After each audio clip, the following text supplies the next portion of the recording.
একেবারে ভুতুড়ে কাণ্ড হুগলি জেলা প্রাথমিক বিদ্যালয় সংসদে। কারণ জেলায় ৬৬ জন প্রাথমিক শিক্ষক নিয়োগ হচ্ছেন যাদের বয়স পেরিয়ে গেছে ৬০-এর ওপরে। আবার এমন কিছু লোকের নামও এসেছে চাকরিতে যারা গেছেন অন্তর্ধানে, তবে তাদের সবার নামে এসেছে চাকরির নিয়োগপত্র। সেই নিয়োগপত্র হাতেই প্রৌঢ়রা এসেছেন চাকরিতে যোগ দিতে। এমনই ঘটনায় শোরগোল হুগলি জেলা প্রাথমিক শিক্ষা বিদ্যালয় সংসদে। বলেন। আমাদের 23 সালে আমাদের কেস, তখন থেকে বামপন্থ সরকার আমাদের ট্রেনদের মানেনি, আনট্রেনদের বেশি করে চাকরি দিয়েছিল। পরে প্যানেলটা জাজ ক্যান্সেল করে দিয়েছিল। এখন কি করে কি অ্যাপয়েন্টমেন্ট হলো জানি না। এখন অ্যাপয়েন্টমেন্ট হয়েছে, আমাদের এই জানুয়ারিতে অ্যাপয়েন্টমেন্ট এসছে। আমরা এসআই অফিসে এসেছি।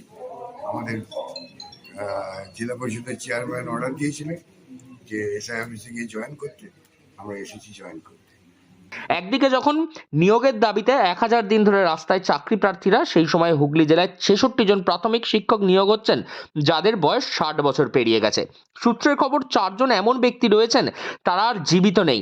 এমনই এক মানুষকে দেখা গেল যিনি ৭১ বছরে এসেছেন চাকরিতে যোগ দিতে। তাদের সঙ্গে কথা বলে জানা যায় সকলেই ১৯৮০-র দশকের চাকরি প্রার্থী ছিলেন। সেই সময় তাদের চাকরির প্যানেলের নাম থাকলেও চাকরি হয়নি। ১৯৯৩ সালে এই বিষয়ে তারা দ্বারস্থ হন হাইকোর্টের। দীর্ঘদিন চলে মামলা। ২০১৩ সালে মামলার নিষ্পত্তি হয় এবং কোর্টের রায়ে চাকরিতে যোগ দেওয়ার কথা বলা হয়। সেই রায় অনুযায়ী তাদের চাকরিতে যোগ দেওয়ার নিয়োগপত্র এসেছে এখন।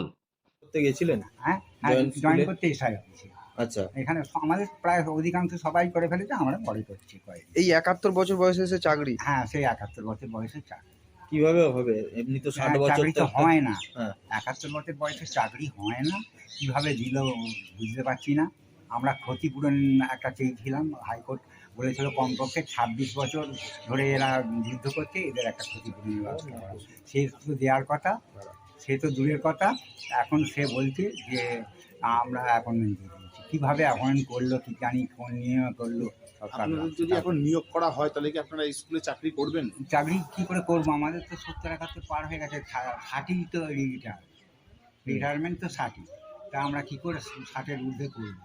প্রাথমিক জেলা শিক্ষা সংসদ সূত্রে খবর, ২০২৩ সালে ২০শে ডিসেম্বর হাইকোর্ট রায় দেয় চাকরি প্রার্থীদের নিয়োগ দেওয়ার জন্য। সেই মতন ৬৬ জনের নিয়োগপত্র ছাড়া হয়, যারা ২০১৪ সালের ৮ই আগস্ট থেকে চাকরিতে যোগ দেবেন। আদালতের নির্দেশ মতনই কাজ করা হয়েছে, এমনটাই জানিয়েছেন জেলার শিক্ষা কর্মাধ্যক্ষ।